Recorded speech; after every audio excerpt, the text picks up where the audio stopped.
Retour donc de la pause. On va aborder maintenant le Burkina Faso, la présidentielle et la majorité qui appellent au respect des résultats. Les partis de la majorité présidentielle ont appelé mardi au respect des résultats du double scrutin présidentiel et législatif du 22 novembre dernier après les menaces répétées de l'opposition de ne pas reconnaître les résultats. Une mission de la CEDEAO présente au Burkina pour observer le scrutin a rencontré des membres de l'opposition qui parlent de crise pour un dialogue, une diplomatie préventive. Et selon un membre de la mission, l'Alliance des partis pour la majorité présidentielle invite donc tous les acteurs au respect des résultats des urnes. Lorsque le Burkina a voté dimanche, tout le monde avait salué l'organisation du scrutin. C'est vrai qu'il y a eu beaucoup de couacs, mais on a mis ces couacs sur le compte de l'insécurité et d'un certain nombre de choses. Mais en tout cas, ce qui pouvait être fait côté transparence, tout le monde avait dit que on ne pouvait pas beaucoup mieux faire. Aujourd'hui, la position de l'opposition burkinabé est incompréhensible. Oui. On ne comprend pas l'opposition, 12 mois où elle quitte la CENI, revient après, elle ne sait pas ce qu'elle veut en réalité. L'opposition, tout d'abord, au-delà de tout, devrait saluer l'organisation par l'État sur le plan sécuritaire parce qu'on n'a recensé aucune attaque djihadiste. Ça, c'est quelque chose qui doit être salué tout d'abord par l'opposition. L'opposition a vu cette situation. L'opposition devrait être moins exigeante pour que les résultats soient proclamés dans un bref délai. Parce que autant ça dure, autant ça pourrait créer d'autres situations peut-être qu'on n'arriverait pas à gérer ou à contrôler.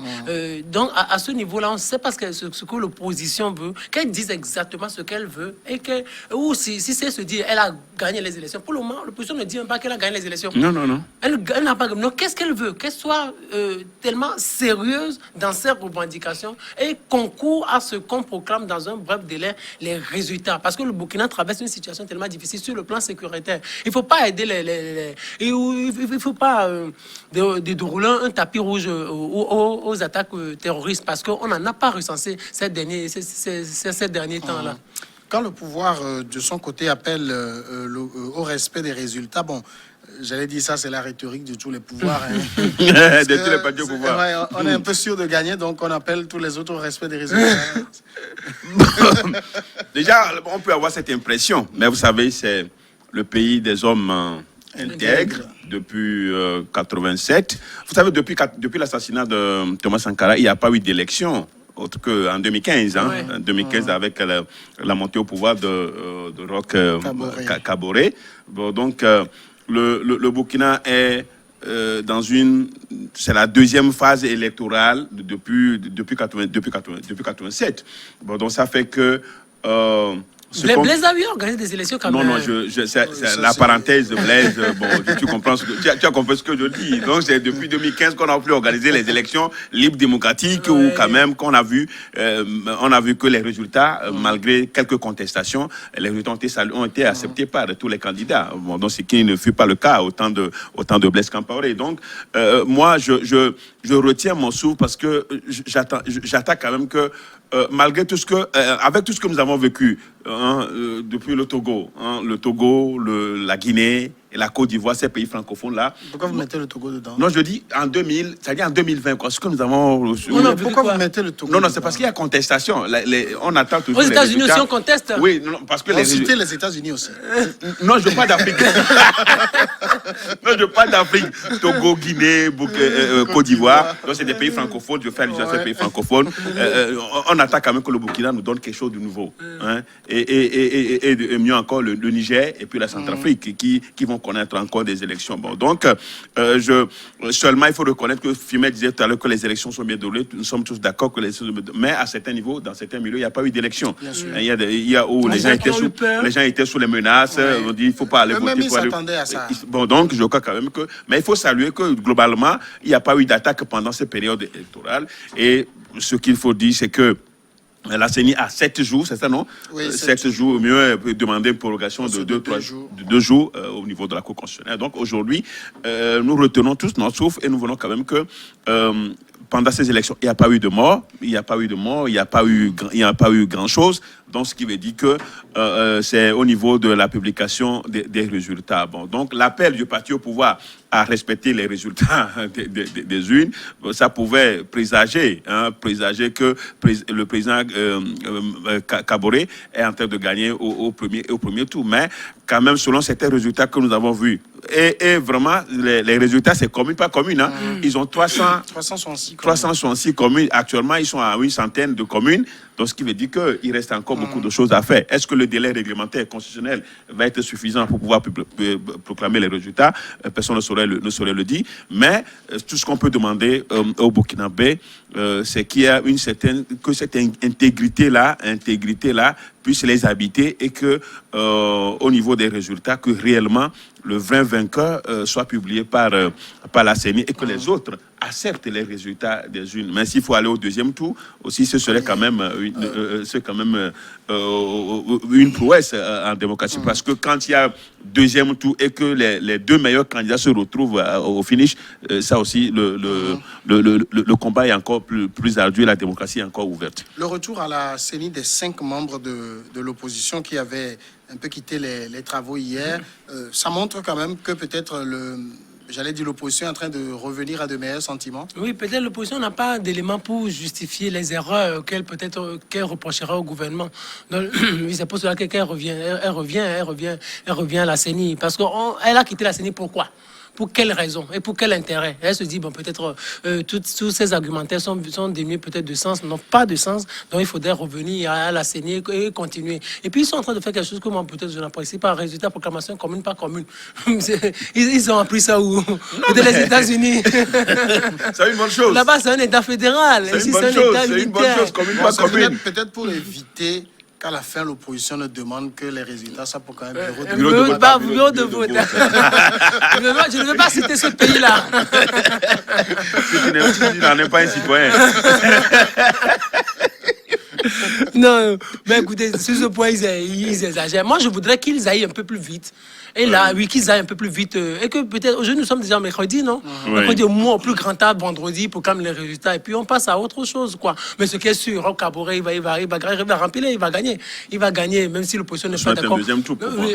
Non, un deuxième tour, moi, je veux pas. Parce que, moi, je ne souhaite pas. Parce que, ce n'est pas. Moi, je dis trop de démocratie. Tue la démocratie. Et ils sont dans une situation, dans une zone sécuritaire un peu compliquée. Il faut aller vite et boucler cette page politique-là et renforcer la sécurité, continuer par avancer dans le pays. Donc, ce qu'on pourrait peut-être souhaiter pour d'autres, pour le moment, le Burkina n'en a pas besoin. Le Burkina a besoin juste d'être très strict et d'aller un peu plus vite dans l'organisation de ces élections, qu'il n'y ait même pas de deuxième tour. Espérons que les Burkinabés ont porté leur chance, leur choix sur Roch Christian Kaboré. 10 ans après, 5 ans après, Zéphine Diabré, il va revenir. C'est lui qui était chef de file de l'opposition quand Blaise Compaoré était au pouvoir. Il est toujours chef de file de l'opposition. Tous ceux-là sont des anciens de Blaise. Oui, Zéphirin, Kaboré, Komboïgo. Eddie Komboïgo du parti de Blaise Compaoré. C'est tous des compas. Moi, je crains que Eddie Komboïgo ne devienne le chef de file de l'opposition. Parce que compte tenu de ces résultats, c'est comme si Zéphine Diabré sera délogé. Mais pour le moment, Roch Christian Kaboré, il contrôle tout quand même. Il contrôle tout, donc ça va aller pour lui. Au nom de la stabilité de Burkina, au nom de la stabilité de Burkina, de la continuité, mon cœur aussi bat. Hein. Enfin, moi je suis un Togolais, mon cœur aussi bat pour Christian Kaboré, pour pouvoir le terme parachever un peu ce qu'il a fait, ce qu'il a commencé et permettre au Burkina de pouvoir rompre avec cette chaîne d'insécurité. Mais ça va être, c'est bien que c'est difficile, mais je crois quand même que sous lui, le Burkina, si ça ne tient qu'à au terrorisme, je crois que on aurait pu quand même, le Burkina aurait pu avancer. Hein, c'est avec le terrorisme parce que il faut débourser, il faut mobiliser toutes les énergies pour attaquer le terrorisme, alors qu'on a d'autres charges à fouetter pour le développement humain. Bon, donc c'est un peu ça le problème. Mais j'avoue quand même que ce pays, les Burkinabés, quand vous les écoutez, quand même, c'est vrai quand même qu'il y a, même s'il y a des contestations, on sent la fibre patriotique au Burkina. dans leurs propos. Il n'y a pas quand même, jusque-là, ils n'ont pas dit, personne n'a dit qu'il a gagné, ni le parti au pouvoir, il n'y a même pas des premières tendances. On ne sent même pas, ils ont quand même, ces états-majors, les états-majors des partis politiques quand même, ont ces résultats à leur niveau. Mais on sent une certaine fibre patriotique au Burkina. Quand vous les écoutez, ceux qui sont au pouvoir comme ceux qui sont dans l'opposition, on sent quand même que ils veulent vraiment le Burkina, l'intégrité là, ils veulent conserver cela. Et moi, ça me donne de la joie. Et tout ce que je peux leur souhaiter, c'est qu'au finish, qu'il n'y ait pas de bouleversement, qu'il n'y ait pas d'agitation qui puisse fragiliser le pays davantage, sachant que les terroristes pourraient facilement surfer sur ça pour pouvoir attaquer pendant cette période. Oui, un petit élément avant que vous nous posiez la question. Mais, pasteur, ils ne peuvent que ça parce que jusqu'à présent, il n'y a pas encore de parti imposant au Burkina Faso. Tous ces partis sont de nouveaux partis. Le MPP qui est au pouvoir avec Christian Kaboré, le parti de Zéphirine Diabré, un des partis qui ne sont pas trop connus en fait. C'est le parti de Blaise Compaoré qui est tellement connu, qui s'est imposé pendant près de 3 décennies. C'est seulement en 2015 que l'Alliance était une certaine liberté pour les partis politiques. Liberté. Donc c'est pour ça que les Burkinabés, donc ils ont toujours la fièvre de contestation de 2015 quand ils chassaient Blaise Compaoré. Donc pour le moment c'est toujours le Burkina, Aucun parti n'a encore réussi à s'imposer au Burkina Faso. Mais je voudrais ajouter quelque chose. Mais si Christian Kaboré ici l'a donné qui rempile, moi je souhaiterais qu'il discute avec Zéphirine Diabré, surtout par rapport aux terroristes, parce que Zéphirine Diabré, quand vous lisez un peu ses programmes, il a dit quelque chose d'intéressant. Il dit pour peut-être résoudre ce problème terroriste-là, il faudrait arriver à discuter avec les terroristes. Donc on discute avec les connaître d'abord. Oui, il faut les connaître. Elle est discuter. Parce que quand vous les au niveau du Burkina, moi je ne sais pas, c'est comme si le terrorisme burkinabé n'a pas de visage. Il n'y a personne qui est là pour revendiquer. On ne sait pas vraiment qui est devant. Comme au Mali, où on connaît quand même. Il y a Dagali au Mali. Voilà, oui.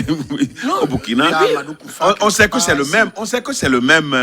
Oui, le même groupe qui agit. Le même groupe qui agit. Mais au Burkina, c'est comme si c'était particulier. Oui, c'est particulier. Non, c'est peut-être les anciens du RSP. Peut-être les anciens du RSP qui ont fui le pays, peut-être comme ils sont partis avec les armes. Déguisés, finalement, ils se sont déguisés. Voilà, donc peut-être ce sont ceux qui combattent toujours. C'est pour cela que peut-être Zéphirine Diabré voudrait asseoir un dialogue pour pouvoir discuter avec eux. Ce qu'ils veulent là, s'ils arrivent à avoir un dialogue là, je pense que ça pourrait résoudre tant soit peu la situation sécuritaire. Il y a une source au niveau de l'opposition qui a indiqué qu'une délégation de la CEDEAO a effectivement rencontré l'opposition ce matin. Et il ajoute, les signataires de l'accord politique de l'opposition ont assisté à la rencontre. Il est certain qu'on tend vers une crise et les choses risquent d'aller crescendo. C'est ce qu'il ne faut pas souhaiter au Burkina. Il ne faut pas le souhaiter au Burkina. Il ne faut pas le souhaiter au Burkina. Et je pense que les acteurs politiques sont assez réfléchis, parce qu'ils sont quand même dans une zone de turbulence, une zone de turbulence, et il ne faut pas que cette turbulence se perpétue dans le temps. Donc, il faut vraiment préserver ces acquis-là et faire de telle sorte que le Burkina puisse résolument tourner vers les valeurs démocratiques et les valeurs démocratiques. Donc, c'est vrai quand même que en allant à ces élections, il y a quand même, tous les candidats sont souscrits quand même à un code de éthique. Oui, bien sûr, un code éthique, donc pour dire qui définit quand même des orientations qu'il faut suivre. Et ça, c'est de bonne guerre. Et je pense qu'ils vont tous rester dans cet esprit-là pour que l'issue de cette élection ne précipite pas le Burkina dans un chaos, mais permette au Burkina de grandir démocratiquement et que les valeurs continuent par s'incruster dans les habitudes des Burkinabés. Là où l'opposition burkinabé trouvera peut-être qu'il y a fraude, c'est que eux, de leur côté, ils disent que, d'après ce qu'ils ont vu sur le terrain durant la campagne, il est impossible que quelqu'un gagne ce scrutin dès le premier tour. Mais le pouvoir mise sur une victoire par coup KO. C'est peut-être là où il y aura peut-être grabuge. Oui. En fait, le coup KO, on utilise souvent le coup KO, c'est dans la boxe. La boxe, ouais, finalement, quand dès le premier round ou knockout, c'est un knockout. Finalement, les politiciens se sont vraiment ils sont accaparés et partout, c'est le coup KO. Non, je pense que faut aussi là. Non, c'est Yann Dema qui l'avait dit en 2003. Dès que je vous vois, ce sera un coup KO. Et ça, Yassine aussi l'a dit en 2020, non? Et C'est devenu un peu la... C'est devenu Ah non, mais c'est un peu la Vous avez vu la partout. Guinée, vous avez Un vu coup le Togo, KO, ouais, vous avez vu bien la sûr. Côte d'Ivoire. La Côte d'Ivoire, c'est un coup Non, KO. non, ils nous ont copié, Non, c'est nous qui avons sorti ça, vous imaginez. C'est notre président qui l'a sorti, vous imaginez. C'est notre... Donc finalement, ils sont sur... sûrs. Non, en fait, c'est ce que je disais. Jusqu'à présent, il n'y a aucun parti qui ait réussi à s'imposer. Donc, il va être difficile, en réalité, à Christian Kaboré de gagner au premier tour, à plus de 50%. Difficile, mais pas impossible. Mais pas difficile, peut-être de façon très scientifique, il va lui être difficile de remplir le premier tour. Ça va être difficile. Parce que le Burkina, avec tout ça, ils n'ont pas eu du temps pour organiser une vraie campagne. Parce qu'il y a des zones peut-être qui n'ont pas pu fouler. Qui n'ont pas pu fouler. Donc il y a tout ça. Il y a des gens qui ne sont pas allés voter. Vous imaginez, il y a tout ça aussi. Donc ils ne maîtrisent pas. Alors Christian Kaboré, ce n'est pas Blaise Compaoré. Ils ne maîtrisent pas le Burkina Faso. Donc il va lui être difficile de gagner. Scientifiquement, ce qu'ils disent, c'est vrai, il va lui être difficile de gagner au premier tour. Mais comme au nom de la sécurité, comme ils ne veulent pas perdre beaucoup d'argent, ils se disent ils vont tout faire politiquement pour gagner. Le Burkina peut-il se permettre le luxe d'un deuxième tour? Non, moi, compte d'abord oui. de ce que ça va coûter et de la sécurité. Les djihadistes se sont tués au premier tour. Maintenant, dans ce temps de premier tour et puis le second tour, qu'est-ce qui va se passer? C'est vrai, si les circonstances l'exigent, il faut aller au second tour. Si les résultats des urnes démontrent qu'il faut aller au second tour, qu'il y a les deux meilleurs candidats, moi, je l'ai déjà dit. Moi, la lutte sera encore, le combat sera encore plus ardu pour ces deux candidats. Le second tour ne serait pas forcément l'avantage de Kaboré parce que tous les autres feront bloc. Voilà, c'est contre ça. lui. Oui, qui c'est en politique, hein. Parce qu'ils ont signé un accord pour soutenir le candidat le mieux placé au second tour. Bon, Zéphiré Diabré avec Eddie Koibo, c'est les trois. Hein. C'est eux qui se démarquent. Les trois marquent Eddie Koibo et puis Zéphiré Diabré, c'est les trois qui se démarquent du lot. Bon, donc, s'il faut aller au deuxième tour, peut-être entre Zéphiré Diabré, que je veux bien au deuxième tour, moi, que je souhaite bien, parce que depuis que je le connais, un opposant vraiment républicain que je connais depuis là, donc moi c'est comme ça ils ont toujours été, mais quand ils arrivent au pouvoir, un opposant républicain que je connais, donc un second tour entre Christian Kaboré et puis Zéphiré Diabré ferait du même, mais pas avec Eddie Koibo. Non, pas avec Eddie Koibo. Samuel, oui, parce que vous raisonnez trop scientifique là. On ne peut pas avoir un Ouattara là-bas qui a gagné au premier tour, un Condé qui a gagné au premier tour, et avoir un Kaboré organisé un deuxième tour. Ce n'est pas possible. On est en train de parler de la réelle transparence des élections. Et ça, c'est au moins. Kaboré a les grands frères. Ses grands frères peut-être lui dire, monsieur, fais tout pour gagner au premier tour. Firmez quand même qu'en 2020, au moins que nous jouissons d'une certaine fierté par rapport à un pays. Par rapport à ce que les gens ont déjà fait. Non, écoutez, moi je suis fier de mon pays. Vous n'êtes pas fier de votre pays. Moi je suis fier. Il y a eu des élections ici au Togo. Bon, j'en suis fier parce que, peut-être il y a quelqu'un qui le conteste. Voilà qui nous amène à la pause.